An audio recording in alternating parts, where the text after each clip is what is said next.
नमस्कार दोस्तों, मैं अंकुर उपाध्याय स्वागत करता हूं आप सभी का आपके अपने YouTube channel share market analysis में। सब क्रैश हो गया और बहुत बुरी तरीके से क्रैश हो रहा है बाजार इस समय। मैं आपको बताना चाहूंगा भारतीय बाजार तो केवल और केवल बाकी चीजों को देखकर रिएक्ट कर रहा है, कोई अपने इंटरनल इश्यूज नहीं है। और 25,000 के लेवल्स पे जब हम आपके साथ बाजार को लेकर डर जताते थे, चिंता जताते थे, तो लोग हमें ट्रोल करते थे। बट आज वो देख रहे हैं कि बाजार में जब सेलिंग आती है ना, 2 दिन में खत्म हो जाता है मार्केट। इंडेक्स लेवल पे आप 1000 पॉइंट ऊपर से नीचे आए हो, लेकिन स्टॉक्स लेवल पे आपकी पोर्टफोलियो की धज्जियां उड़ गई हैं। ये सब कह के कोई फायदा नहीं है। फायदा ये कहकर है कि क्या करें। सुबह की पहली वीडियो थोड़ी मिस्टेक हुई मेरे से, उसके बाद मैंने एडिट करी तो और ज्यादा मिस्टेक हो गई, वो पूरी वीडियो ही उड़ गई। उसके बाद हमने दोबारा रीअपलोड करी है, उसके लिए तो मैं पहले आपसे माफी मांगता हूं। लेकिन पहली वीडियो में ही आपसे कहा 24,400 दिमाग में छाप लो। 24,400 अगर ऊपर में वापस से ब्रेक होगा तब खरीद लेना, लगा लेना, लेकिन उसके नीचे जब तक हो तब तक 100 में से 30 रुपए बुक करके कैश में बैठ जाओ। पैसा लगाने की गलती से भी जल्दबाजी मत करना। अगर आपको लगता है भारतीय बाजार बहुत टूट गए हैं, 1000 पॉइंट गिर गया है निफ्टी ऊपर से, सेंसेक्स अगर आप ऊपर से देखो तो लगभग 3-4 हजार पॉइंट टूट गया है, मैं आपको थोड़ा सा ग्लोबल मार्केट्स की तरफ लेके चलता हूं। क्या होता है, बहुत सारे नए इन्वेस्टर्स केवल सेंसेक्स निफ्टी देखकर डर रहे होते हैं, फिर यूट्यूब पे सर्च कर रहे होते हैं, तो बहुत सारे यूट्यूबर्स क्या है कि वो निफ्टी सेंसेक्स की बात कर रहे हैं, ग्लोबल्स की भी बात कर रहे हैं। देखो चिंता का विषय क्या है, रिसेशन है, मेरे को नहीं लगता। अगर है भी तो फिर वो वापस से उठ जाएगी बात, कोई दिक्कत नहीं है, वो वापस से ग्रोथ आ जाएगी, क्योंकि आपका रेट कट होने वाला है। इसको 3 महीने लगेंगे ज्यादा से ज्यादा सेटल होने में। लेकिन वो मैं अभी वो बाद में डिस्कस करूंगा। अभी के लिए आपको क्या देखना है, ग्लोबल देखना है। ग्लोबल कैसे देखोगे आप, मैं आपको बताना चाहता हूं। निक्केई जो जापान का बाजार है ना, ट्रेडिंग बंद कर दी वहां पे। इतनी भयंकर सेल ऑफ आ रहा है, ट्रेडिंग बंद कर दी है निक्केई जापान के बाजार में। 8% इंडेक्स क्रैश हो गया है, स्टॉक नहीं इंडेक्स क्रैश हो गया है सिंगल डे में। मैं परसेंटेज को छोड़ता हूं, नंबर्स में आता हूं।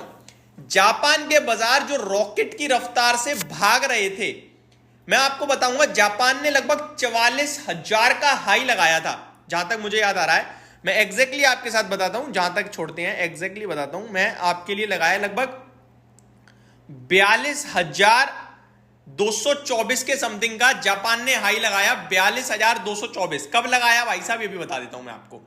ये आपका लगाया दोस्तों भारतीय टाइमिंग के हिसाब से 7/11/2024, यानी 7 जुलाई हो गया, 11 जुलाई को, 11 जुलाई के समथिंग ये आपका हाई लगाए, 11 जुलाई। और आज क्या है, अगस्त 5 है, ठीक है जी। मैं आपको बता दूं वहां से अभी जापान पता है कहां पे खड़ा है, 32,300। 32,300 एग्जैक्टली 10,000 पॉइंट की गिरावट होती है। और ये 10,000 पॉइंट कितने परसेंटेज होता है मैं बता दूं आपको, ये हो जाता है 42,000 से 32,000, यानी कि लगभग 22%। जापान के मार्केट ने क्लियर कर दिया है कंफर्मिंग बियर मार्केट। कभी भी कोई मार्केट 20% से ज्यादा करेक्ट हो जाए टॉप से, तो उसे बियर मार्केट कहने लगते हैं। बुल आपका चल रहा था 4 साल से, ठीक है जी, और बियर मार्केट आने में लगे 3 दिन। कितने दिन, 3 दिन। जापान का निक्केई 225, जो जापान का निक्केई 225 इंडेक्स है, वो 3 ट्रेडिंग सेशन में 20% क्रैश हो गया, जिसमें से 10% आज क्रैश हो रहा है। फ्यूचर्स में ट्रेडिंग बंद कर दी है।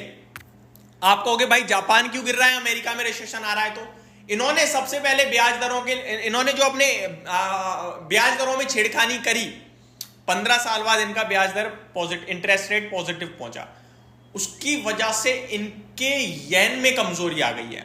वो बड़ी प्रॉब्लम का विषय बनता हुआ दिख रहा है। आगे मैं आप सभी के साथ बात करूं तो केवल जापान ही नहीं टूट रहा भाई साहब, धराशायी पूरी दुनिया है।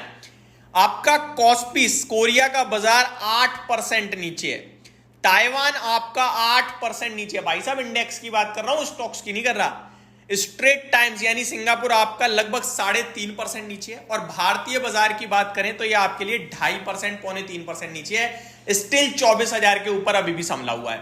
संभला नहीं हुआ, अब एक साथ थोड़ी ना चला जाएगा, धीरे धीरे जा रहा है। अभी तक और आज में क्या फर्क है उसको समझिए, 1 मिनट में समझाऊंगा। ज्यादा स्ट्रेच करेंगे तो मेरे पास देखो बताने के लिए बहुत है, एक वीडियो में नहीं बता पाऊंगा। और मैं कोई डरा नहीं रहा, मैं नहीं कह रहा सब छोड़ के भाग जाओ, चीजों को समझो बस।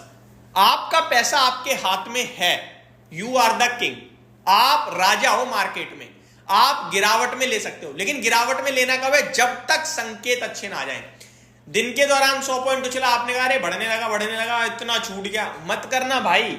बॉटम पे आज तक कोई नहीं ले पाया, आप भी नहीं ले पाओगे, मैं भी नहीं ले पाऊंगा, बाजार में 30 मार खा कोई भी आ जाए वो भी नहीं ले पाएगा। तो बॉटम पे लेने की मत सोचना, प्रॉपर लेवल ब्रेक हो जाए, नीचे से 2-2.5% की रिकवरी अच्छी आ जाए, सस्टेनेबल आ जाए, मार्केट का मूड माहौल अच्छा बन जाए, तब खरीदारी शुरू करेंगे। तब तक तो नहीं करेंगे जब तक ऐसा हाल है। तो आपको समझाना मैं ये चाहता हूं अभी तक में और पहले में क्या डिफरेंस है। सबसे बड़ा डिफरेंस है कि ये वाला सेल ऑफ मैंने कभी देखा ही नहीं, और देखा भी है तो केवल और केवल कुछ घंटों के लिए, पूरे एक दिन में बाजार रिकवर हो जाता था। या फ्राइडे टूटा और मंडे आपके लिए फिर टूट रहा है। ग्लोबल क्रैश जिसे कहते हैं वो एक्चुअली में हो रहा है विदाउट एनी इवेंट। 4 साल में कोई ऐसा दिन नहीं है जिस दिन बाजार टूटा हो और इवेंट ना हो। इनफैक्ट टूटा इवेंट में भी नहीं है, टूटता है वापस बढ़ जाता है। इलेक्शन टूटा वापस बढ़ गया, आपका बजट टूटा वापस बढ़ गया, कुछ भी देख लो टूटता है वापस बढ़ जाता है। लेकिन आज क्या हो रहा है? दूसरे दिन कंटिन्यू टूट रहा है। ग्लोबल अभी भी बहुत नेगेटिव है, इन्वेस्टर की पैसा लगाने की हिम्मत नहीं होगी। मैं आपको बता रहा हूं, कितना भी कोई भी पॉजिटिव हो जाए, इस माहौल को देखकर वो पैसा लगाने के बारे में नहीं सोचेगा। यानी बाइंग हो रही है इस समय खत्म, और सेलिंग प्रेशर तो आप देख ही रहे हो। एफआईआईज ने मतलब पूरा जोर लगा लिया बाजार गिराने में, वो गिरा नहीं पाए, लेकिन अब कहीं जाके वो सफल होंगे बाजार को गिराने में। पता है क्यों? क्योंकि अब सामने रिटेल इन्वेस्टर थोड़ा सा टेंशन में आ गया है। डर गया ये नहीं कहूंगा, क्योंकि डर गया ऐसा लगेगा अरे हम नहीं डरे, हम तो खरीद रहे हैं। समझदारी इसी में कि अभी आप डर जाओ, अभी आप पैसा ना लगाओ, वही समझदारी है। तो वो समझदार है रिटेल इन्वेस्टर बहुत, वो वेट कर रहा है। तो वो भी इस समय मार्केट में फ्रेश कैपिटल इन्फ्यूज नहीं करेगा, जिसकी वजह से सेलिंग और क्रिएट हो रही है। बाकी की डिटेल्स मैं अगली वीडियो में प्रोवाइड करूंगा। वन मोर थिंग, आपके हमारे सबके एक शेयर मार्केट में ना मतलब गुरु मानते हो गए आप, मतलब उनको एक तरीके से वो एक वर्ड होता है वो मेरे को भी याद नहीं है, जिसे हम अपना स्टार मानते हैं, वो है वॉरेन बफे साहब। उन्होंने एप्पल से अपना स्टेक 50% घटा दिया है। समझ रहे हो बात को? कैश में बैठना चाह रहे हैं वो भी इस मार्केट में। तो ये सारी चीजें आपको समझ में आनी चाहिए। और शेयर बाजार में जो टैक्सेस बढ़ाए थे, जो बजट में सर्वे आया था, उसमें क्लियरली सरकार ने भी मेंशन करा था कि हम इस मार्केट में फ्रॉथ बनता हुआ देख रहे हैं, जिसका अब कहीं जाके आपको लाइव एग्जांपल मिल रहा है। वीडियो काफी स्ट्रेच हो गई, अगली वीडियो में और डिटेल में समझेंगे सारी चीजों को। Thank you so much for watching this video. Have a great day guys.